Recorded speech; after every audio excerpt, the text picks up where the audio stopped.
All right, we're here in the jungles of North Texas, the rainforest, and Brian is sitting weirdly in the back of a overland vehicle. Brian, what are you doing back there? That's right, because this month we've been sponsored by Scotty. That's right, this stainless steel grill can be yours. This can be used for wood, charcoal, and gas. That's what this gas line is right here. Use a little camp tank like this. It is a flat pack design, stainless steel.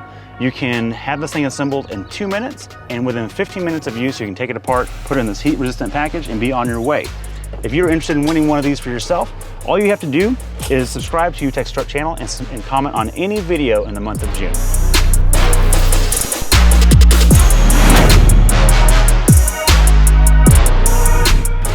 Alrighty, we're here at Texas Truck Channel. We got the hill again, we got the hard line, the bypass, and the main line. What do we have behind us? We've got something fun. At least it's got some really cool stickers, Brian. What is this thing? It's vintage, baby. It's a classic. Well, it's not classic, but it's probably the last year. I'm saying that with a wink. Last year, 4Runner, and this is the 40th anniversary, which means, well, we'll show you. Come on down. Primarily, Craig, it means these stripes right here. They continue down the side of the truck. If you look over on that side, the lettering on the grill is bronze, and it matches the bronze wheels. Show them that there. Shazam. Now come up here real quick. There's 2 badges in the truck. There's one right here on the dash, floor mats, and then check out the headrest. That's it. There's one more badge on the tailgate, and that's all you get in terms of the 40th anniversary package. Fundamentally, this is an SR5 mechanically with graphics on it. That's it. So you don't get the diff lock, you don't get multi-trans select, you don't get Fox shocks or anything like that like you do in the TRD Pro. But even the TRD Off-Road that is cheaper than this will give you a locking diff potentially, depending on spec, and then multi-trans select. But under the hood, let's start with what we're powered with, because this is the last of a dying breed. 4-liter V6 dual overhead cam, good for 270 horsepower, 278 foot-pounds of torque. And I'm here to tell you that on the next one, it will absolutely, well, this is purely speculation, most likely correct, 2.4 4-cylinder turbo future for this. And that's okay, because we've driven that and it's pretty mighty. I'm not totally disappointed in that. Goodbye, 1GR FE. It was nice knowing you. It's been a long time though. I know, it's been a real long time, and it's so long that King Gucci still uses it in his drift car today. That's pretty cool. Now let's talk about the off-road ability. Hop on down here. Check out this approach angle right there. That is one thing that's pretty good. It's right at 30 degrees, and that is no slouch. No. Based on our math and our history on this hill, it should have no problem clearing the obstacle, although it's not enough to go with speed up that obstacle. So we have to be wary of that. Now, wheelbase is, you know, kind of medium. It's longer than a lot of things, but it's shorter than like a full-size truck, so I'm not worried about scraping. If it were to scrape though, it's gonna be right here on this trailing arm. This is a 5-link rear suspension with coil spring, which is funny because the new Tacoma has a lot of hype about that. This has had it for years. We might drag up that, but those are really designed to slide up things, so it shouldn't be a problem. Now, as far as something that's really cool in my mind is this. Might be the one reason why I'd buy a 4Runner over anything else, and ask any photojournalist, they will tell you the same thing, and it's a sliding down rear glass window. Yes. The main thing is you can feel all the dust coming in when you're off-roading, and that's what matters the most. You have a ton of storage back here. Let's hop in the interior and show you what's going on there for off-road goodies. Coming on into the cockpit. Oh yeah. Let's see, seat is down all the way. Kind of cozy, but you know, who needs a hat anyways, that's fine. Let's crank this baby up. And check out the gauges. This is what's called, like, the kids don't know, Craig. These are dials, and this is a tach. And that's a cooling fan with a clutch on it, and it's awesome, and I love it. On the interior, you don't have the multi-trans select, but you do have A-track and downhill ascent control. And that's really it. For 4-wheel drive, you can push to lock. You go from 2 high, 4 high, and 4 low. That's it. There's no locker to work with here. And it is a primitive dash, but I like it. There's knobs and buttons for everything. Toyota's really good at that, and they have not forgotten that on future models too. Bravo. Other than that, I think it's time to hit it, Craig. How should we hit it? Well, Brian, we've got several options. Like you said, we don't have a ton of goodies, but we do have some, and those are mainly 4 lows, the biggest off-road goodie here. Right. The other off-road goodie that's specific to Toyota is the A-Track, which you mentioned, which we do have here. But our progression though, Brian, talk us through the progression. We're going to start in what on the hard line? Yeah, so we do, I think it's good for hard line. I'm not even going to try the bypass line. I think it has it in it, but it doesn't have a good all-terrain tire. It's a good dirt tire, but that's about it. We're going to start with the, like we always do, the bare minimum in terms of utility or toolbox. That's going to be 2-wheel drive, and that's it. We'll see how it does it. And then we'll progress to 4 high, then we'll progress to 4 low, which you can, and then if need be, 4 low with A-Track. The only way you can use A-Track is in 4 low, which is kind of disappointing, but that's how Toyota does it. They have procedures for you, and they don't want you to get crazy. They do claim in the future that we'll have a little more freedom there on future models. So they say. Brian, let's see. Let's do it. All right, so we're gonna get it up there and find out.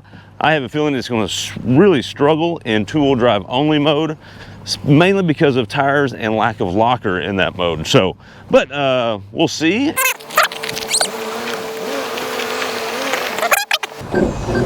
Ooh.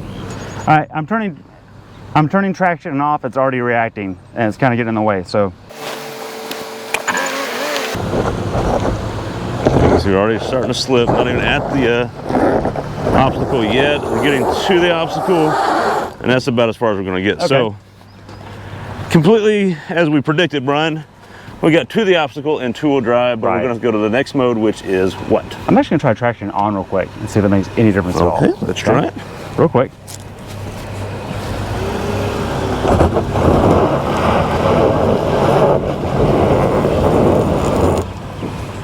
Nope, not happening. Yeah, and the problem we're having here is we just don't have the grip. So what we'll do is we're going to put it in 4 high and back up a little bit, and then reapproach. Do a reset on the line with traction control on. Traction control on, and we're just going to crawl it, see what it does. Okay. As slow as possible. So here we go. We'll give that a shot.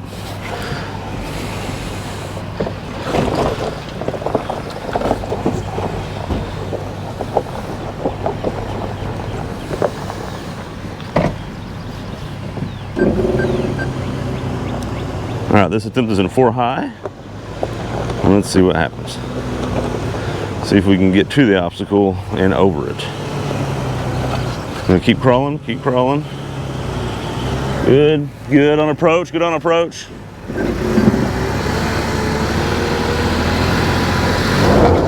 Okay, it's crawling up, but it's okay. Okay. Okay, now you gotta get over the last step. To the grind. And you got it. All right, Brian, well, that was actually a little more impressive than I thought. That was 4 high with traction control. It just goes to show how good bones make a big difference. Approach angle's there, full frame chassis, and you know, with this size tire, gearing's right. So. Well, you've got just enough height for a breakover is not a problem either. Yeah, that was fine. And yeah, if you'd have had a little bit meatier tire, it would have been even easier. I think, but honestly, it was really no problem. Well, I think with a meatier tire and maybe just maybe a 2-inch lift in the front, I could have 2-wheel drive momentumed up. Right. I really think I could have done it. I do want to show one more thing. I want to try A-Track on its own and see how that does. Okay. And one more comment from the driver's seat. The throttle, I don't know if you noticed on film, the tip-in was really sharp. And because there's no drive mode, there's no way to adjust throttle response. Yeah, there's no multi-terrain select here or any of that. Right. So that was a little jumpier than I think I was used to, but it might be something you get used to if you drive it long enough off-road. Sure. So yeah, I think let's do it. Let's reset. Let's do the 4 low. You can only do 4 low with the A-Track. Right. And do that as slow as possible to see if it's any less dramatic. Sounds good. Let's try it.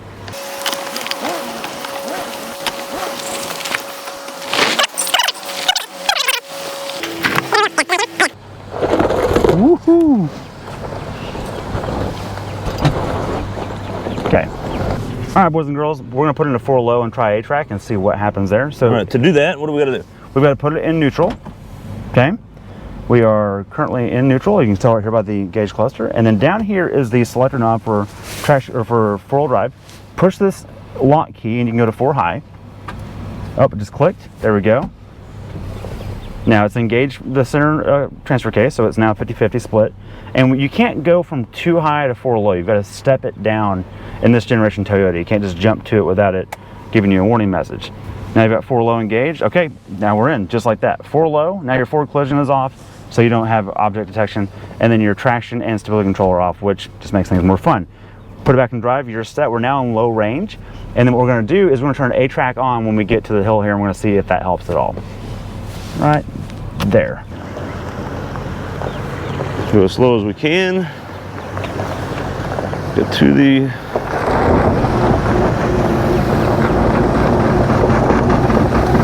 got it floored. It's got it floored. A little bit of a hybrid there, but definitely less dramatic. All right, Brian. So a lot less dramatics there. You went as slow as you could. Yeah. 4 low probably helped a lot with that.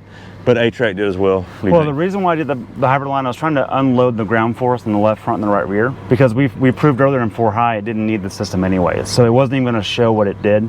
But I don't know if you could hear it, and then maybe that my mic picked it up, but it was going doing the ABS sound.